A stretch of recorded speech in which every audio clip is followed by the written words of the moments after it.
இலங்கையினுடைய புதிய ஜனாதிபதி ஒருவாறாக தெரிவு செய்யப்பட்டிருக்கக்கூடிய சூழ்நிலையில் இலங்கையில் அடுத்த ஒரு சுவாரஸ்யத்திற்காக மக்கள் தயாராகி வருகிறார்கள். மக்கள் மட்டுமல்ல, அரசியல்வாதிகளும் இதற்காக தயாராகி வருகிறார்கள். அது என்னவென்றால், உடனடியாகவே இலங்கையில் ஒரு பாராளுமன்ற தேர்தல் நடைபெற காத்திருக்கிறது என்பதுதான் மக்களும் அரசியல்வாதிகளும் கட்சிகளும் எதிர்நோக்கி இருக்கக்கூடிய சுவாரஸ்யமாக இருக்கிறது. இன்றைய தினம் இலங்கையில் இந்த ஜனாதிபதி தேர்தலுக்கு பிறகு என்னென்ன விதமான நடைமுறைகள் அல்லது சம்பவங்கள் இடம்பெற்றன, அடுத்து வரக்கூடிய நாட்களில் என்னென்ன விதமான சம்பவங்களை நாங்கள் எதிர்பார்க்கலாம் என்பது தொடர்பாக இந்த காணொலியில் பேசவிருக்கின்றோம். சுகிந்தன் ரிப்போர்ட் நேயர்களுக்கு வணக்கம். மற்றும் ஒரு காணொலியூடாக உங்களை சந்திப்பதில் மகிழ்ச்சி. இதுவரையில் சுகிந்தன் ரிப்போர்ட் சேனலை சப்ஸ்கிரைப் செய்யாதவர்கள் சப்ஸ்கிரைப் செய்து கொள்ளுங்கள்.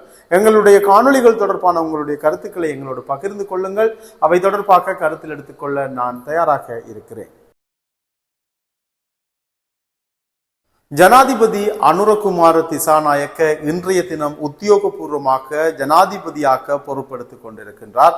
9வது நிறைவேற்று அதிகாரம் கொண்ட ஜனாதிபதியாக இவர் தன்னுடைய பதவியை ஜனாதிபதி செயலகத்தில் பொறுப்பெடுத்திருக்கின்றார். இந்த நிகழ்வு மிகவும் எளிமையான முறையில் இடம்பெற்றிருப்பதாக செய்திகள் தெரிவிக்கின்றன.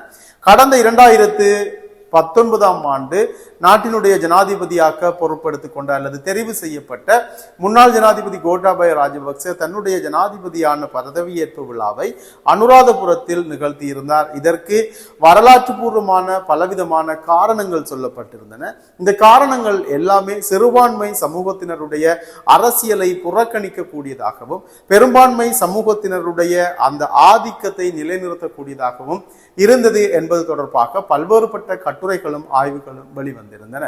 இந்த பின்னணியில் தான் அல்லது இந்த சம்பவத்திற்கு அடுத்தபடியாக 9வது ஜனாதிபதியாக பொறுப்பெடுத்துக் கொண்டிருந்த அனுரகுமார திசாநாயக்கவினுடைய ஜனாதிபதி பதவியேற்பு விழா இப்படி நிகழ்ந்திருக்கின்றது. ஜனாதிபதியாக தெரிவு செய்யப்பட்ட பின்னர் அனுரகுமார திசாநாயக்கவிற்கு இந்தியா, அமெரிக்கா, சீனா உள்ளிட்ட அரசியல் தரப்புகள், அரசியல் தலைமைகள் தங்களினுடைய வாழ்த்துக்களை தெரிவித்திருக்கிறார்கள். குறிப்பாக சீனாவினுடைய ஜனாதிபதி அனுரகுமார திசாநாயக்கவிற்கு வாழ்த்துக்களை தெரிவித்திருக்கின்ற அதேவேளை பாரம்பரியமான முறையில் சீனாவும் இலங்கையும் ஒரு நட்புறவை கொண்டிருக்கக்கூடிய ஒரு நாடு என்றும், ஏறக்குறைய இந்த நட்புறவு 67 வருடங்களுக்கு மேலாக தொடர்கிறது என்றும், இந்த நட்புறவு தொடர்ந்து பேணப்பட வேண்டும் என்பது போலவும் தன்னுடைய எதிர்பார்ப்புகளை தன்னுடைய வாழ்த்து செய்தியில் அவர் தெரிவித்திருக்கிறார்.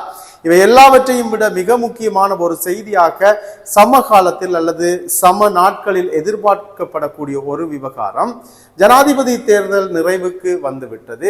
அடுத்து என்ன நடக்கும் என்பது போல அனுரகுமார திசாநாயக்கவினுடைய ஜனாதிபதி தேர்தலுக்கான பரப்புரை நாட்களிலும் அல்லது அதற்கு முற்பட்ட நாட்களிலும் தெரிவிக்கப்பட்டிருக்கின்ற கூற்றுக்களை தொகுத்து பார்க்கின்ற பொழுது இன்றோ அல்லது இன்று நள்ளிரவோ அல்லது நாளையோ பாராளுமன்றம் கலைக்கப்படக்கூடிய வாய்ப்புகள் அதிகம் இருக்கிறது என்பதாகத்தான் இருக்கிறது.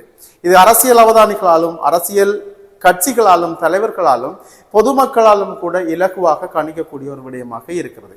எதிர்வரும் செவ்வாய்க்கிழமைக்கு இடையில் பாராளுமன்றம் கலைக்கப்படும் எனவும் பாராளுமன்றத்தின் தேர்தலுக்கான அடுத்த கட்ட நடவடிக்கைகள் முன்னெடுக்கப்படும் எனவும் அதிகமாக செய்திகள் இப்பொழுது உலா வருகின்றன. அப்படி ஏதாவது ஒன்று நடந்தால் என்னுடைய கருத்தின்படி அல்லது என்னுடைய கணிப்பின்படி ஜனாதிபதியாக பொறுப்பேற்றுக் கொண்டிருக்கக்கூடிய புதிய ஜனாதிபதி அனுரகுமார திசாநாயக்கவினுடைய முதலாவது அதிவிசேட வர்த்தமானியாக பாராளுமன்ற கலைப்பு தொடர்பான வர்த்தமானி அறிவித்தலே இருக்கும் என நான் நினைக்கின்றேன்.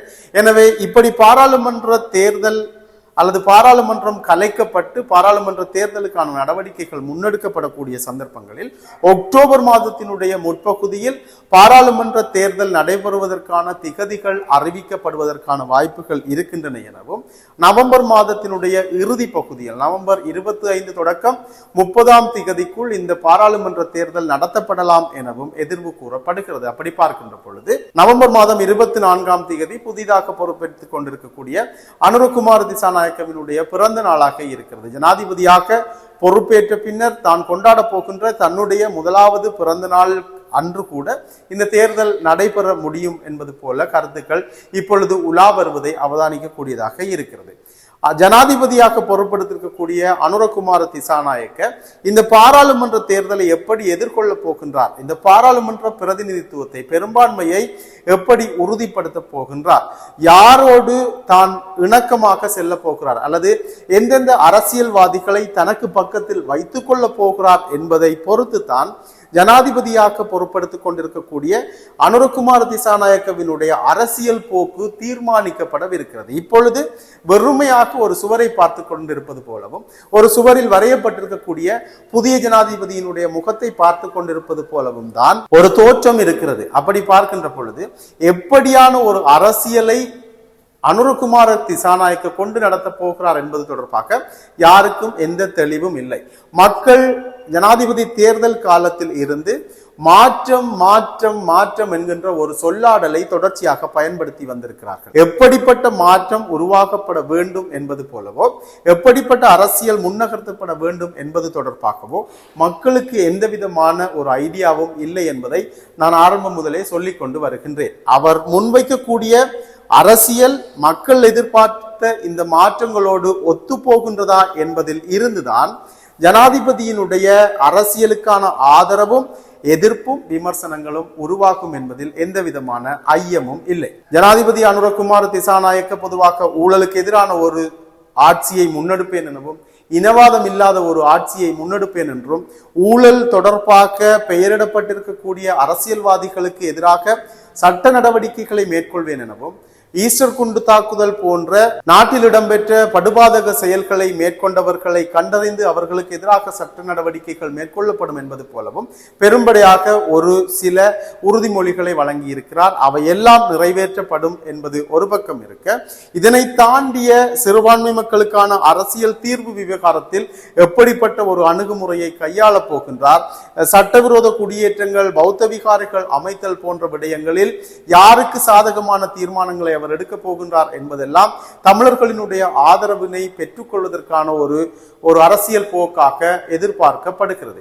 இப்படிப்பட்ட சூழ்நிலையில் தான் இன்றைய தினம் ஜனாதிபதியாக தான் பொறுப்படுத்திருக்கிறார் அனுரகுமார திசாநாயக்க.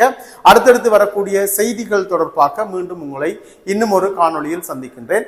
சுகிந்தன் ரிப்போர்ட் சேனலில் வெளியிடப்படக்கூடிய காணொலிகள் தொடர்பான உங்களுடைய கருத்துக்களை எங்களோடு பகிர்ந்து கொள்ளுங்கள்.